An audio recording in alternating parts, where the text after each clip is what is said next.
প্রহরীর দল, সশস্ত্র আর্মি। এই সঙ্গে তার নীতি আদর্শের কোনো সম্পর্ক নেই, অথচ নামের সঙ্গে এই অর্থগুলোর কোনো মিল নেই। ও কিন্তু প্রথমে যেটা করেছিল সেটার নাম হচ্ছে জাতীয় গণতান্ত্রিক দল। এবং হিটলার সম্পর্কে আপনারা বিস্তৃত যে বর্ণনা শুনেছেন, যে কথা শুনেছেন, তারও বক্তব্য ছিল জাতীয় গণতান্ত্রিক, জাতীয় সমাজতান্ত্রিক গণতান্ত্রিক। এইটা ছিল হিটলারের প্রথম। সেখান থেকে কি করে এই বিভৎসতার দিকে আসা যায় সেটা মুসোলিনিও প্রথমে যে 1919 সালে সেই ইটালিতে যখন গণজাগরণ ঘটে, নেতা খুঁজে পাওয়া যাচ্ছে না, তখন এই ফ্যাসিও দল বা ফাসি দল এরা ক্ষমতায় আসবার চেষ্টা করে এবং তারা প্রথমেই ঘোষণা করে আমরা কিন্তু সমাজতান্ত্রিক দল, আমরা কিন্তু সমাজতান্ত্রিক দল, সমাজতন্ত্র আমরা চাই, জাতীয় সমাজতান্ত্রিক দল। এই হিসেবে মুসোলিনি যথেষ্ট আকর্ষণ এবং যথেষ্ট জনপ্রিয়তা অর্জন করতে আরম্ভ করে এবং প্রথমে এসেই সে 1921 সালে যখন এলো প্রধানমন্ত্রী, বা 1922 সালে প্রধানমন্ত্রী হলো, তখন সে প্রথমেই যে সংস্কারগুলো করলো তা হচ্ছে সকলের জন্য খাদ্য, কম দামে খাদ্য, এবং নারীদের ভোটাধিকার, প্রত্যেকের ভোটাধিকার, 18 বছর বয়স পর্যন্ত সকলের ভোটাধিকার থাকবে, গণতন্ত্র সুপ্রতিষ্ঠিত হবে এবং সমাজতন্ত্র হচ্ছে আদর্শ হিসেবে স্বীকৃত হবে, এবং আমরা প্রত্যেকের জন্য চাই মুক্ত সমাজ, মুক্ত পৃথিবী, কথা বলার অধিকার, গণতান্ত্রিক অধিকার ইত্যাদি। এগুলো কিন্তু তিনি প্রথমে ঘোষণা করেছিলেন এবং তিনি 2-3 বছর যখন এসেছিলেন তখন কেউ বুঝতেই পারেনি এই লোকটা এইরকম জায়গায় চলে যাবে। হঠাৎ ইটালিতে একটা মোড় এলো, এমন একটা সময় এলো যখন সে তার রূপ বদলাতে বাধ্য হল। চাপে পড়ে হোক, বা রাজনৈতিক চাপ বলুন, বা অপর থেকে চাপ বলুন, জনগণের চাপ বলুন, ওই যে খাদ্য একটু আগে সমস্ত বলেছিলেন ব্রেড এন্ড বাটার, বেসিক কথা, সমস্ত কিছু ইতিহাস ঘাটলেই দেখা যাবে। প্রশ্ন হচ্ছে ব্রেড এন্ড বাটার কে সলভ করে দেবে, তাকেই আমরা চাই। সে যত বড় ফ্যাসিস্ট হোক, যত বড় ইম্পেরিয়ালিস্ট হোক, যত বড়ই অপ্রেসার হোক, তাকেই আমরা চাই। এই কথাটা যখন এলো তখন সে ইটালিতে অন্যরকমের চেহারা নিল, রূপ নিল, এবং ফাসি পার্টি, সশস্ত্র দল এবং যে গোষ্ঠী, তারা ক্রমশ হিংস্র থেকে হিংস্রতর হতে আরম্ভ করল এবং তারা বলল যে একনায়কত্ব, ডিকটেটরশিপ, এইটা কতগুলো কোয়ালিটি কি আছে, এই ফাসিবাদের কোয়ালিটিগুলো তুমি জানো, তুমি নিশ্চয়ই পড়াশোনা করো, আমার কথা শুনে মনে করলো। ফাসিবাদের ইয়েগুলো সেটা হচ্ছে, প্রথমে হচ্ছে গিয়ে আমার ডিকটেটরশিপ, আর একটা হচ্ছে জাতীয়তাবোধ, আবেগ, ধর্ম, বিশ্বাস, আমি যেটা মনে করি এটি বিশ্বাস, আর একটা হচ্ছে গিয়ে হিংস্রতা, ঘৃণা। এই সমস্ত কোয়ালিটিগুলো ফ্যাসিস্টদের মধ্যে ঢুকে আছে এবং সে যখন দেখবে একে ঘৃণা করতে হবে, এদেরকে সরিয়ে দিতে হবে, তখন নির্দ্বিধায় সে সরিয়ে দিতে আরম্ভ করলো, মুক্ত হতে আরম্ভ করে গেল এবং মার্ডার করতে আরম্ভ করল। এবং এই থেকে সে যখন ক্ষমতায় এলো তখন সে হলো, আমরা ফ্যাসিস্ট বলতে যেটা বলি, কিন্তু ফ্যাসিবাদ কথাটার মধ্যে তা নয়। ফ্যাসিবাদ হচ্ছে সশস্ত্র দল, সশস্ত্র একটি দল, সশস্ত্র নয়, ভুল বললাম, একটি সমবেত দল, একটি সমষ্টি দল, এটাকে বলা ফ্যাসিস্ট। কাজেই ফ্যাসিও কথা এবং ফ্যাসি কথার সঙ্গে কোনো সম্পর্কবিহীন এই যে আচরণগত, যে ব্যবহারিক ক্ষেত্রে যে ফ্যাসি দল এলো, সেই দল আরম্ভ করলো হিংসতা। কিন্তু একটা জিনিস যেটা ব্রেড এন্ড বাটার সলভ করে দিল, সে কিন্তু ব্রেড এন্ড বাটার সলভ করলো, এমপ্লয়মেন্ট, কর্মহীনতা দূর করলো এবং মানুষের মনে ভয় জাগ্রত মিশ্রিত একটা শ্রদ্ধা জাগ্রত করল অ্যাবাউট দ্য অ্যাডমিনিস্ট্রেশন। ভয় জাগ্রত এই মিথ একটা রচনা করলো। মিথটা হচ্ছে বড় জিনিস। এমন একটা মিথ, ওই যে বলল বিশ্বাস তৈরি করা, আমরা শ্রেষ্ঠ, আমাদের রক্ত শ্রেষ্ঠ, এই আমাদের আমাদের মুসলিনীও তাই করল। এবং মুসলিনীর মধ্যে এই জাগ্রত বিশ্বাস এমন প্রবল হতে আরম্ভ করলো যে সে পপুলার হয়ে গেল। 1926 সালে রবীন্দ্রনাথকে পর্যন্ত বিভ্রান্ত করে দিল। আমাদের রবীন্দ্রনাথ পর্যন্ত বিভ্রান্ত হয়ে গিয়েছিল এবং পরে ফিরে এসে সেই রবীন্দ্রনাথকে বোঝানো হলো যে আপনি যেখানে গিয়েছিলেন এই মিষ্টি মধুর কথায় আপনাকে কিভাবে সে অচৈতন্য করে ফেলেছিল এবং আপনি কিভাবে খানিকক্ষণের জন্য হলেও বা কিছুক্ষণের জন্য হলো বা 2-3 দিনের জন্য হলেও তাকে বিশ্বাস করেছিলেন, তার আদর্শকে বিশ্বাস করেছিলেন। এই ভাবটা কিন্তু ফ্যাসিস্টদের মধ্যে এই যে কথার জাগলারি, এই যে কথার মধ্যে গিয়ে কিন্তু আচরণে বা ব্যবহারিক ক্ষেত্রে তার উল্টোটি, এই জিনিসটা হচ্ছে ফ্যাসিবাদের সবচেয়ে বড় জিনিস। প্রথমেই তো বলেছি জাতীয় মুক্তি, জাতীয়তাবাদ, দেশ আমার আবেগ, এটা ফুয়েরারও করেছিল। ফুয়েরার এসেছিল, কিন্তু ফুয়েরার কিন্তু 32 সালে হিন্ডেনবুর্গের কাছে পরাজিত হয়েছিল। হিন্ডেনবুর্গের কাছে পরাজিত হয়েছিল সে 33 সাল থেকে সে প্রধানমন্ত্রী হয়েছিল। 34 সালে ফুয়েরার হয়েছিল। ফুয়েরার আগে হয়নি, আগে সে প্রধানমন্ত্রী হয়েছিল 33 সালে। তাকে স্বীকার করে নিয়েছিল সমগ্র দেশ, জাতীয় সমাজতান্ত্রিক দল,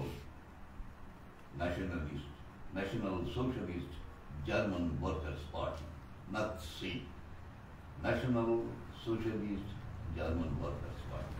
এই নাৎসি এই থেকে সে কিন্তু এসেছিল ক্ষমতায়, এবং ক্ষমতায় এসেই আপনারা জানেন এই সম্পর্কে যথেষ্ট প্রামাণ্য কথা বলে গেছেন সমুদ্র, ওই বলার কোনো অপেক্ষা রাখে না।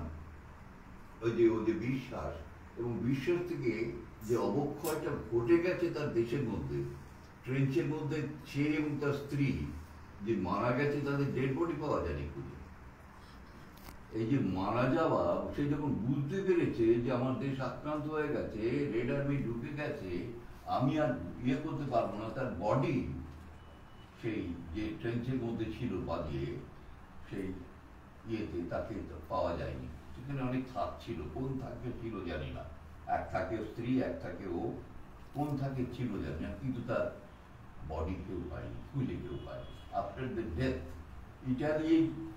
ইটালির মুসোলিনির ডেড বডি পাওয়া গেছিল ঝুলন্ত অবস্থায় লাইফ পোস্টের গায়ে ইটালিতে, কিন্তু জার্মানি কোথাও তার ডেড বডি পাওয়া যায়নি। এই একটা বিশেষত্ব হচ্ছে দুটো মৃত্যুর মধ্যে তফাৎ। ইতিহাসে অনেক ফ্যাসিস্টরা এসেছিলেন তো, আমাদের 12 শতাব্দীতে চেঙ্গিস খান এসেছিলেন। চেঙ্গিস খান আমাদের ফ্যাসিস্ট একটা যে মনোভাব, এটা কিন্তু একটা প্রকৃতিগত ধারণা যে আমি শ্রেষ্ঠ, আমি সর্বেসর্বা, আমি সর্বোচ্চ পদাধিকারী, আমি সর্বোন্নত জাতি, আমি শ্রেষ্ঠ, আমার রক্ত শ্রেষ্ঠ, আমার বিশ্বাস শ্রেষ্ঠ, আমার বুদ্ধিমত্তা শ্রেষ্ঠ, কেউ nobody can challenge it and no other alternative আমাকে ছাড়া। এই বিশ্বাসটা জাগ্রত করাটা হচ্ছে ফ্যাসিস্টদের মধ্যে সবচেয়ে বড় জিনিস। ডেমোক্রেসি কথা বলে কিন্তু তারা আসেন, ক্ষমতায় যখন আসেন, ডেমোক্রেসি, খাদ্য, ভোটাধিকার, নিরাপত্তা, শান্তি, পিস, এই সমস্ত গুলিগুলো আওড়া তারা আসেন, যেটা মুসলিনি এসেছিলেন ক্ষমতায় আসার আগে। কিন্তু সে খুব ভালো চরিত্র, খুব ভালো মানুষ, তার মধ্যে মানুষই হয় না। এই ধারণাগুলো আমাদের ভারতবর্ষে এসেছিল যখন, তখন রবীন্দ্রনাথ এটা বুঝতে পেরেছিলেন 1926 সালে। পরবর্তীকালে এরকম বোঝানো হয়েছিল যে এই যে কথার জাগদারি, এই যে আপনাকে বিমোহিত করা, এই যে চমৎকৃত করা, আসলে আপনি পুরো স্টেটটা যদি ঘোরেন, পুরো ইটালিটা যদি ঘুরতেন, তাহলে আপনি ধরে ফেলতেন মানুষের কান্নার শব্দ, আপনি শুনতে পেতেন তাদের বেদনার আরতি, আপনি শুনতে পেতেন তাদের দুঃখের বিনাদ। কিচ্ছুই আপনি জাননি। আপনি বাইরে থেকে শুধু মুসলিনের সঙ্গে কথা বলে চলে এসেছেন। হিটলারও তাই। সমাজতান্ত্রিক দল বলতো আমি সমাজতন্ত্র বিশ্বাস করি, প্রথমে মারাত্মক, তার বক্তৃতা শুনে অনেকে মুগ্ধ হয়ে যেত। এইখানে অঙ্গীকার জানতে চেয়েছে যে আমরা কি করেছি। আমরা যে রাজনীতি বিশ্বাসের উপর ভর করে আমরা যে সাংস্কৃতিক দল করি এবং উপস্থাপনা করি, আমরা কি করেছি?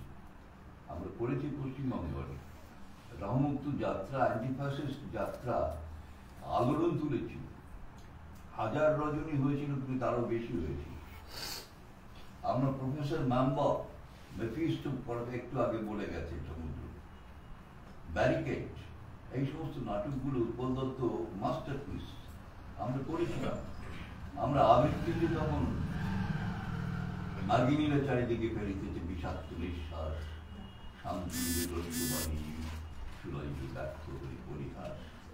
বিদায় নেবার আগে তাই ডাক দিয়ে যাই দানবের সাথে সংগ্রামের তরে, যারা প্রস্তুত হতে ঘরে ঘরে।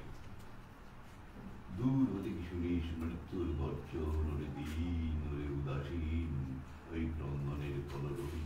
এর ওরা লোহার হাত করে নিয়ে নখ যাদের তীক্ষ্ণ তোমার নেকড়ের চেয়ে, এলো মানুষ ধরার দল, গর্বে যারা অন্ধ তোমার সূর্য আর অরণ্যের চেয়ে। সভ্যের বর্বর লোক নগ্ন করলো আপন নির্লজ্জ মানুষতা, তোমার ভাষাহীন ক্রন্দনেই বাষ্পাকুল অরণ্য বসে, অঙ্কিল হলো ধুলি তোমার রক্তে অশ্রুতে মিশে। দস্যু পায়ের কাঁটা মারা জুতোর তলায় বিভৎস কাদার পিণ্ড চিরচিহ্ন দিয়ে গেল তোমার অপমানিত ইতিহাসে। সমুদ্র পাড়ে সেই মুহূর্তেই তাদের পাড়ায় পাড়ায় মন্দিরে বাজিল পুজোর ঘন্টা, সকালে সন্ধ্যায়। এই যে ফেস, এই যে ফেস, এই যে মুখের মধ্যে একটা শান্তির বাণী, এইটা কিন্তু এই কবিতার মধ্যে সুন্দরভাবে ব্যক্ত করা হয়েছে। প্রথমে হিংস্রতার দিক, পরে বলছে সেই মুহূর্তে তাদের পাড়ায় পাড়ায় মন্দিরে বাজছিল পুজোর ঘন্টা, সকালে সন্ধ্যায় দয়াময় দেবতার নামে। শিশুরা খেলছিল মায়ের কোলে, কবির সঙ্গীত বেজে উঠছিল সুন্দরের আরাধনা। আর যখন পশ্চিম দিগন্তে প্রদোষকাল ঝঞ্ঝাবাতে ফেরত, যখন গুপ্ত গহ্বর থেকে পশুরা বেরিয়ে এলো, অশুভ ধ্বনিতে ঘোষণা করলো দিনের অন্তিম কাল। এসো যুগান্তের কবি, আসন্ন সন্ধ্যার শেষ রশ্মিপাতে দাঁড়াও ওই মান হারা মানবীর দ্বারে, বলো ক্ষমা করো। হিংস্র প্রহ্লাদের মধ্যে সেই হোক তোমার সভ্যতার শেষ পূর্ণবাণী, ক্ষমা করো। রবীন্দ্রনাথ, প্যাট্রিস লুমুম্বা কিন্তু ক্ষমা করার কথা বলেন। প্রতিশোধ, প্রতিশোধ চাই। কালো মানুষ তো, সে বলেছিল এই ফ্যাসিস্ট রুলের এগেইনস্টে, এই অপ্রেসিভ বেলজিয়ামের বিরুদ্ধে আমার এই রোল নিতে হবে, এই প্লে করতে হবে। আমার রক্ত চাই, রক্তের বিনিময়ে রক্ত চাই।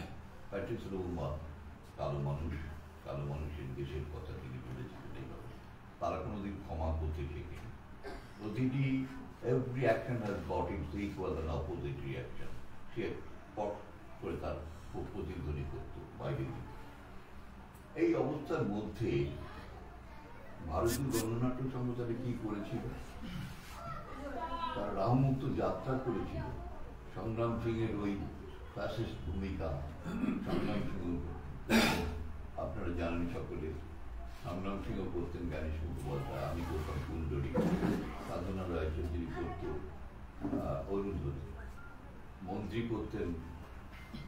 করতেন বীর মুখোপাধ্যায়, ভীম করতেন বীর মুখোপাধ্যায়, ভীম করতেন শিশির সেন, ইত্যাদি ইত্যাদি। সেসব ইতিহাস। আমরা রামমুক্ত প্রায় 1000 রজনী করেছিলাম। এটা অ্যান্টি ফ্যাসিস্ট নাটক, অ্যান্টি ইম্পিরিয়ালিজমের সবচেয়ে চূড়ান্ত পর্যায় হচ্ছে গিয়ে ফ্যাসিজম, চূড়ান্ত পর্যায়, যেটাকে বলি একেবারে অপটিমাম লেভেল, সেইখানে হচ্ছে আমরা বলি সেটাকে ফ্যাসিজম। ফাসিস্ট মানে তাই। এখন কথা হচ্ছে এই যে আমরা রাহুমুক্ত করেছিলাম, আমরা প্রফেসর ম্যানলক করেছিলাম, প্রফেসর ম্যানলক আমরা করেছিলাম এবং হাউসফুল। এখন এই যে সমুদ্র যে নাটকটা করছে এটা হচ্ছে একটা জীবনী, কিন্তু জীবনীকারের অনেক কীর্তি আছে। তিনি কিন্তু যে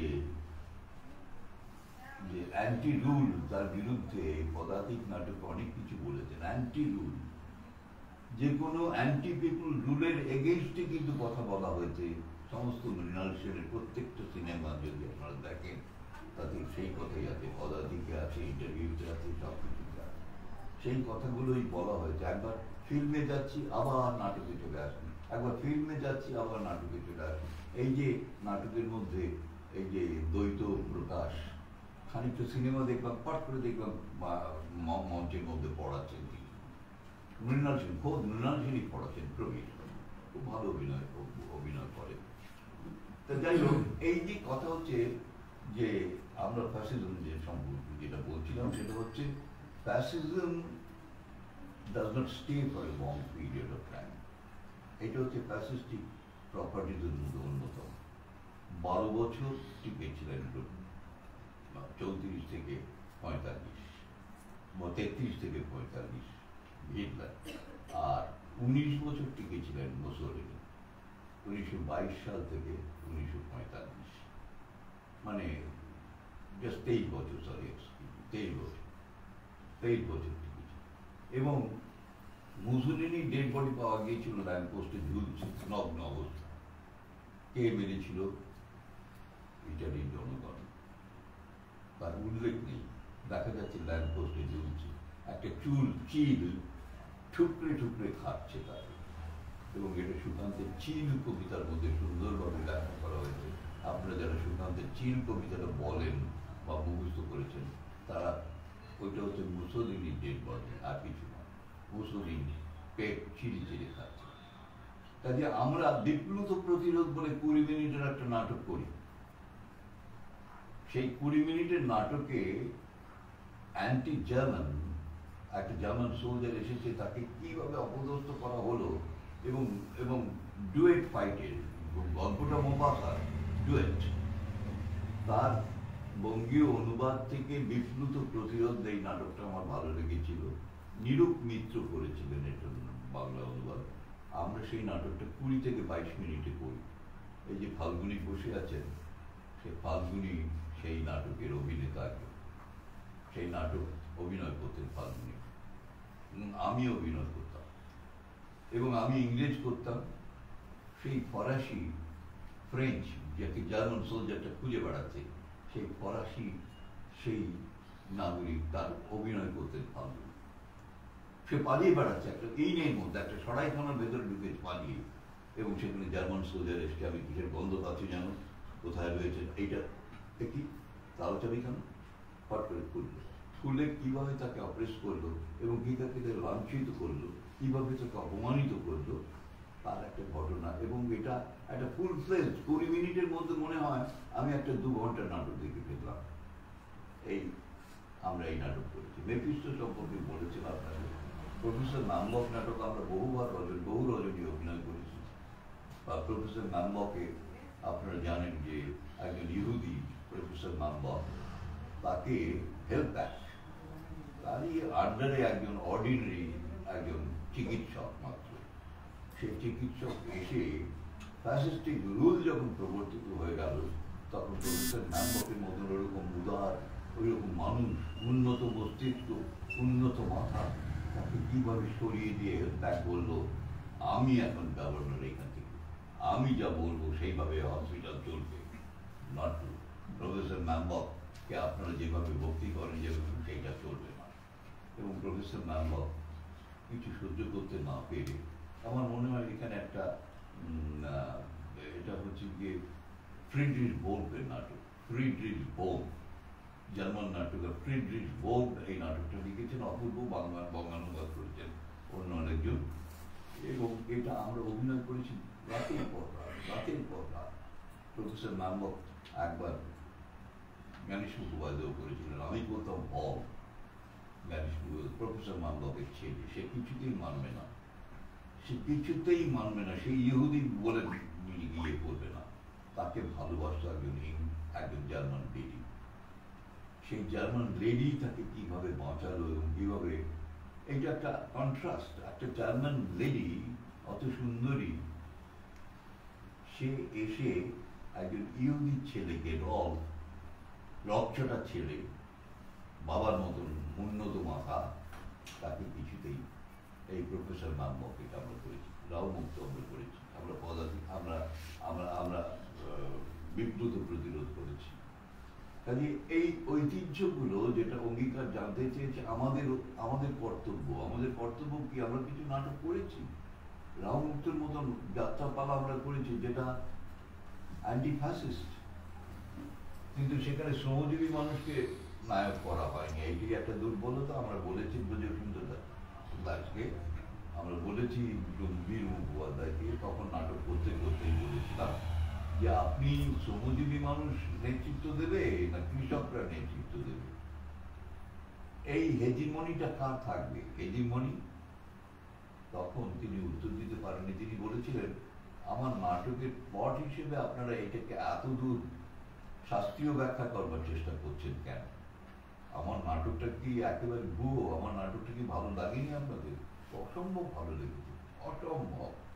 কিন্তু শ্রমজীবী মানুষ কোথায়? শ্রমজীবী মানুষ তো নেই। আমি যে ভীম শ্রমজীবী মানুষ নয়, সে সৈন্য বিভাগে চাকরি নিতে বাধ্য হলো, সে শ্রমজীবী মানুষ নয়। এবং সে যখন রক্তাক্ত অবস্থায় ফিরল, সেই অবস্থায় সে পদ্ম যখন কাঁদছে, সেটা শ্রমজীবী মানুষ নয়। আমি এই সংস্কৃতির দিকটা বেশি বলছি, কারণ এইটাই জিজ্ঞাসা অঙ্গীকারের, যে আমাদের কর্তব্য কি? এই ফ্যাসিস্টিক রুল, এই ফ্যাসিস্টিক এই ডেঞ্জার, এটা কিন্তু বেশি দিন স্টে না করলেও মানুষের মনের মধ্যে জাগ্রত আছে সবসময়। Even if you realize yourself, if you search deep into your heart and my heart, প্রত্যেকের হৃদয়ে যদি একবার ভাবো, কোনো না কোনো দিন তুমি ফ্যাসিস্টিক হয়ে গিয়েছিলে। ফ্যাসিস্টিক এই যে কোয়ালিটিটা, এই যে উগ্রতা, এই যে দেশপ্রেম, মেকি প্রেম, হিংসা, হিংস্রতা, গণতন্ত্রের নাম করে, সমাজতন্ত্রের নাম করে, এর ভেতরে ও মোদীর চরিত্রটা আনবার চেষ্টা করেছেন। এবং ফ্যাসিজম তো তার রূপ বদলায়, এবং এই রূপ বদলাচ্ছে, ক্রমশ ধীরে ধীরে বদলাচ্ছে। ধীরে ধীরে ওই উগ্রতা, হিংস্রতা থেকে শুরু করে একটি ধর্মীয়, একটি আবরণের ভেতর থেকে সুন্দর কথা বলা, মাথায় তিলক কাটা, 11 দিন শুয়ে থাকা, 11 দিন রাম মন্দির প্রতিষ্ঠা উপলক্ষে 11 দিন উপবাস করে সেখানে সাধুর জীবন যাপন করা, মন্দির প্রতিষ্ঠা করা, প্রাণ প্রতিষ্ঠা করছে না 11 দিন যাবত। একটা প্রধানমন্ত্রী দেশের ধর্মীয় আবরণ সে নিয়ে নেকেডলি ইগনোরিং আমাদের কি কি আছে, ডেমোক্রেসি, সেকুলারিজম, সোশ্যালিজম, তাই তো, আর হচ্ছে সাবরিটি। এই 4টে পয়েন্ট আমাদের আছে আমাদের কনস্টিটিউশন। তিনি being the prime minister of the country, সে কি করছে? তিনি গিয়ে 11 দিন সেখানে শুয়ে রয়েছেন, প্রাণ প্রতিষ্ঠা করছেন অযোধ্যায় গিয়ে, এই ধর্মীয় আবরণের ভেতর থেকে। এবং এটা তিনি বলছেন, আমি যেটা করতে চাইছি এটা আমার নয়। একটা প্রধানমন্ত্রী যখন করে, তখন সেটা দেশের প্রপার্টি বলে গণ্য করে সবাই, দেশের আচরণ বলে গণ্য করে সবাই, দেশের ব্যবহারিক জীবন বলে গণ্য করে সবাই। অন্যান্য দেশের লোক এখনো এই মোদীকে দেখে তাই ভাবছেন। আমেরিকার ডোনাল্ড ট্রাম্পের অত্যন্ত, এরা খুব অ্যাগ্রেসিভ হয়, তোমরা জানো। এরা এই যে মুখের আড়ালে, এই যে মিষ্টি হাসির আড়ালে এরা যে কি ভীষণ হতে পারে, সেটা ডোনাল্ড ট্রাম্প ধরতে পেরেছিল। ডোনাল্ড ট্রাম্প এই জন্য বারবার করে মোদী শরণাপন্ন এবং মোদীকে ডাকে। নির্বাচনে হেরে যাওয়ার পর আরেকবার চেষ্টা করছেন যে জো বাইডেনকে হারিয়ে পরের বার কি করে আবার প্রেসিডেন্ট হওয়া যায়, চেষ্টা করছে, কিন্তু সেগুলো বাদ অত্যন্ত মানে জার্মানির বুকে অন্তত সেটা, এই আমেরিকার বুকে সেটা হয়তো সম্ভব নয়। তো যাই হোক, আমেরিকা এখন অনেক আরো সমাজতান্ত্রিক দল এবং ইত্যাদি আরো অনেক দল এসছে এবং ভোটাধিকারের ভিত্তিতে দেখা যাচ্ছে 33 বা 35% ভোট ডোনাল্ড ট্রাম্পের আছে, বাকি 65% ভোট এখনো ফ্যাক্টর হয়ে দাঁড়াচ্ছে। সেইখানে অন্যান্য দলও তো আছে, সেখানে ফ্যাক্টর হয়ে দাঁড়াচ্ছে জো বাইডেনের পক্ষে যাবে না এবার শুনছি আরেকজন দাঁড়াবে ওই ইয়ে বউ। যাই হোক, এই যে প্রেসিডেন্টশিপ 4 বছর পর পর বদলায়, এইখান থেকে বোঝা যাচ্ছে যে এইখানে ফ্যাসিস্টিক এই যে rule, fascism is a trend. একটা গণতান্ত্রিক মানুষ পরিবেশের মধ্যে পড়ে কি করে ফ্যাসিস্টিক আচরণ করে, একটা সংসারে একটা বড় ভাই কি করে ফ্যাসিস্টিক হয়ে উঠল, 3 ভাইকে ঠকিয়ে, বাবাকে ঠকিয়ে বার করে দিয়ে সে কি করে হিংস্র হয়ে উঠলো। এগুলো সিনেমা অনেক আছে গল্প, যদিও মিডল ক্লাস গল্প, অত্যন্ত শেকি গল্প, বাট এই গল্পের মধ্যেও ফ্যাসিস্টিক সেই ট্রেন্ডটা আমরা কিন্তু ধরতে পারি। যদি খুব ডিপলি রিসার্চ করি তাহলে দেখবো যে এই কি করে এইরকম ট্রেন্ড হচ্ছে। এই ট্রেন্ডটা হচ্ছে ইনবিল্ট। এই ইনবিল্ট ট্রেন্ডটাকে যে গভর্ন করতে পারে তার জন্য দরকার যেটা, সেটা হচ্ছে এডুকেশন। তার জন্য দরকার হচ্ছে যেটা হচ্ছে যে শিক্ষা, সংস্কৃতি এবং আমাদের এই অঙ্গীকার শাখার প্রয়োজন। ভারতীয় গণনাট্য সঙ্গীতের উন্নত শাখা, ভারতীয় গণনাট্য সঙ্গীত জেলা কমিটি, সমুদ্র বইয়ের শাখা, এদের দরকার। এরা অ্যান্টি ফ্যাসিস্ট প্রচুর নাটক করেছে। আমরা অ্যান্টি ফ্যাসিস্ট অনেক বিদ্রোহী তেলেঙ্গানা হঠাৎ কত নাটক, একটা 15 মিনিটের নাটক, কঙ্গোর কারাগারে 15 থেকে 20 মিনিটের নাটক, আমরা রাস্তায় দাঁড়িয়ে অভিনয় করেছি এবং লোক চমকে গেছে যে এইরকম ছিল কংগ্রেস রুলার। আরে বাপরে বাপ, কি সাংঘাতিক প্যাট্রিস লুমুম্বার ক্যারেক্টার চলে ঠিক। এই যে ট্রেন্ডগুলো, এই যে সংস্কৃতির এই যে ট্রেন্ডগুলো, একে রুখতে গেলে সংস্কৃতি এবং গান, সংস্কৃতি আমরা যে গান গাই সেই গান আমরা এই দুনিয়ায় সকলে একসঙ্গে মিলেছি এই ফ্যাসিজমকে রুখতে। এইরকম গান অনেক আছে, অ্যান্টি ফ্যাসিস্ট গান আমাদের অনেক আছে। আমার প্রতিবাদের ভাষা, আমার প্রতিরোধের আগুন, জলে দ্বিগুণ, আমার কাজেই আমাদের ঐতিহ্যের মধ্যে, রক্তের ধারার মধ্যেই রয়েছে এই প্রতিবাদের সুর, এই প্রতিবাদের ভাষা। আমরা চুপ করে বসে নেই, কিন্তু যে বিভৎসতা, যে কুৎসিত আমরা দর্শনগুলো দেখতে পাচ্ছি বিভিন্ন দেশে, আমি আগেই বলেছি যে fascism is not in it's old order. তার ওল্ড অর্ডার ফ্যাসিজম নেই। সমুদ্রের কাছ থেকে মন্ত্রমুগ্ধ হয়ে আমরা ঢুকছিলাম, সেই ফ্যাসিজম সেই অর্ডারে আর নেই। খুন করবো, হত্যা করবো, এরকম এখন নিশ্চিন্ত আরামে বসে, আমি মুখোশের আড়ালে বসে তাকে তিলে তিলে তিলে তিলে তিলে মর্মে দহন করে মেরে ফেলছে।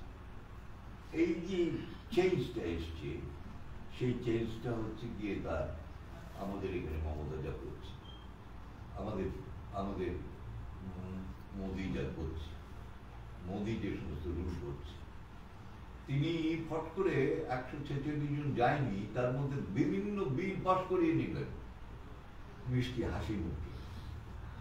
They did not come. What can I do? আমার বিল কি আটকে থাকবে? এই জন্য 146 জনের অনুপস্থিতিতে পার্লামেন্টে বিল পাস হয়ে যাচ্ছে মোদির। এটা ফ্যাসিস্টিক। এই ট্রেনটা এগুলো আসছে হাসি মুখ, মিষ্টি হাসির আড়ালে আসছে। রাহুল গান্ধী সম্পর্কে সে যে সমস্ত কথা বলছে, রাহুল গান্ধী কিন্তু ডেমোক্রেটিক। আমি বলছি না রাহুল গান্ধী অত্যন্ত উন্নত রাজনীতিবিদ, আমি বলছি রাহুল গান্ধী ডেমোক্রেটিক কথা অন্তত বলেছে। তার মা রাজ্যসভায় গেছে কেন, ভয় পেয়ে গেছে কিনা, এইসব নিয়ে ওরা যতই ধিক্কার করবে, ভালো করেছে, ভালো করেছে। এখন এই যে পার্লামেন্টের নির্বাচন আসছে, এইটা হচ্ছে একটা ডিসাইসিভ ফ্যাক্টর। এখানে মানুষের মানসিক ধারাগুলো পাওয়া যাবে। কিন্তু একটা কথা বলে রাখা ভালো, এই যে রাম মন্দিরে 11 দিন শুয়ে থাকা এবং এই যে প্রাণ প্রতিষ্ঠা করা ইত্যাদি, এবং এই যে হঠাৎ করে 3টে ডিক্লারেশন, রেশন ফ্রি দেয়া হবে, আরো 3 মাস ফ্রি দেয়া হবে রেশন, অন্তোদয় রেশন আরো 3 মাস দেয়া হবে ফ্রি। যেটা দেয়া হচ্ছিল সেটা বন্ধ করে দেওয়া হচ্ছিল, কিন্তু বন্ধ না করে তিনি আরো 3 মাস এক্সটেন্ড করে দিলেন। তিনি এই যে আরো 2-3টে ঘোষণা করলেন এইখানে, এগুলো করা উচিত নয়, এগুলো নির্বাচনের আগে। কিন্তু যেহেতু এখনো নির্বাচন ডিক্লেয়ার হয়নি, সেই জন্য মমতাও কতগুলো রিলিফ অর্ডার দিচ্ছে। কিন্তু এতে কি ভবি বলবে?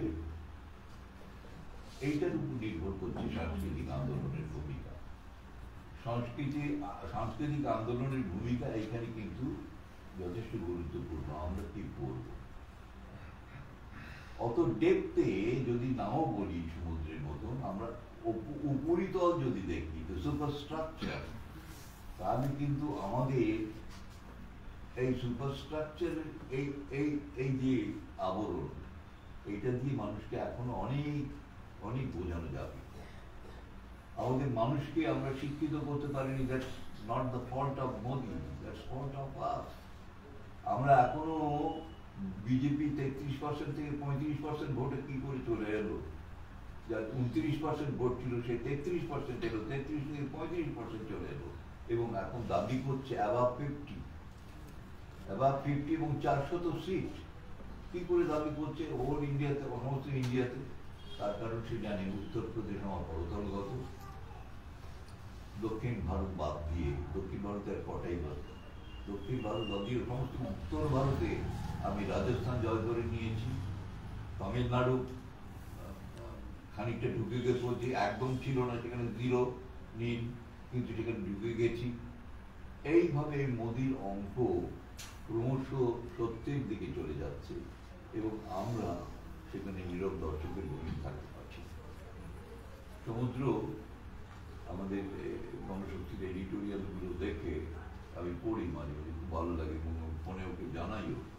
সেই এডিটোরিয়ালে আমি দেখি সেখানে যে জাগ্রত জনমত, সেই জনমতের ইতিবাচক দিকগুলো তুলে ধরে, বিদ্রোহী দিকগুলো সে তুলে ধরে বলে যে অমুক দেশে এই হয়েছিল, ঠিক এইভাবে আমাদের মূর্খের সঙ্গে আমরা বাস করছি, এবং আমাদেরকে ওরকম তাড়াতাড়ি বোকা বানানো যাবে না। তারপর দাঁড়াও সম্মুখে, বড় অকম্পিত বুকে তোরে নাহি করি ভয়, এ সংসারে প্রতিদিন তোরে করিয়াছি জয়, তোর চেয়ে আমি সত্য এ বিশ্বাসে প্রাণ দিব দেয়, শান্তি সত্য, শিব সত্য, সত্য সেই চিরন্তন এক। মৃত্যুর অন্তরে পশি অমৃত না পাই যদি খুঁজে, সুখ যদি নাহি মেলে দুঃখ সাথে যুঝে, পাপ যদি নাহি মরে যায় আপনার প্রকাশ লজ্জায়, অহংকার ভেঙে নাহি পড়ে আপনার অসহ্য সজ্জায়, তবে ঘর ছাড়া সবে অন্তরের কি আশ্বাস হবে?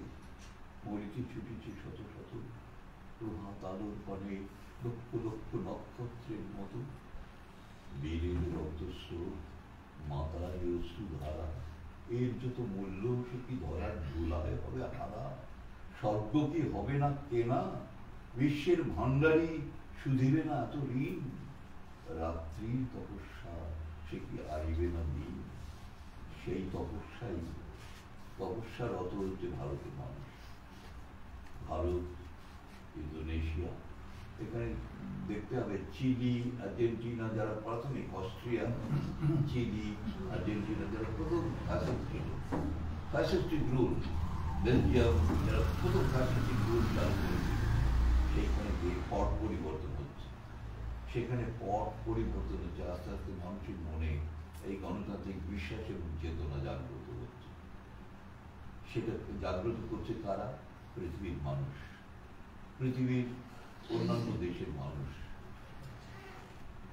পাকিস্তানকে কখনো শুনেছেন? পাকিস্তানকে কখনো ফ্যাসিস্ট কান্ট্রি বলা হয়?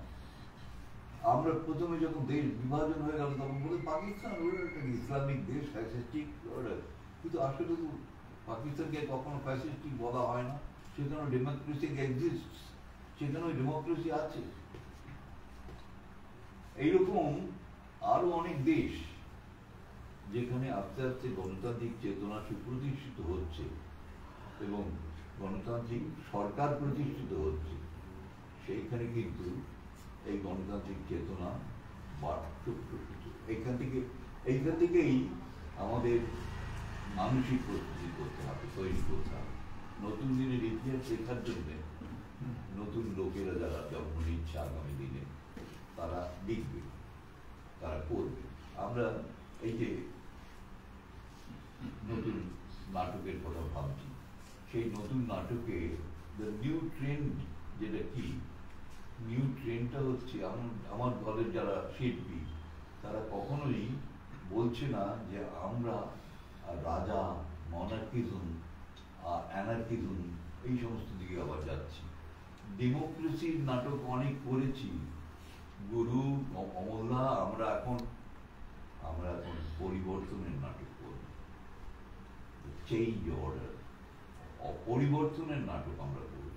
এবং সেই পরিবর্তনের জন্য যে চেতনা, যে মানসিকতার পরিবর্তন, সেই পরিবর্তন করবে আমাদের সাহিত্য, সংস্কৃতি, আমাদের কবিতা, আমাদের নাটকের পদ্ধতি। এবং সেইটাই অঙ্গীকার সরকার আগামী দিনে করতে।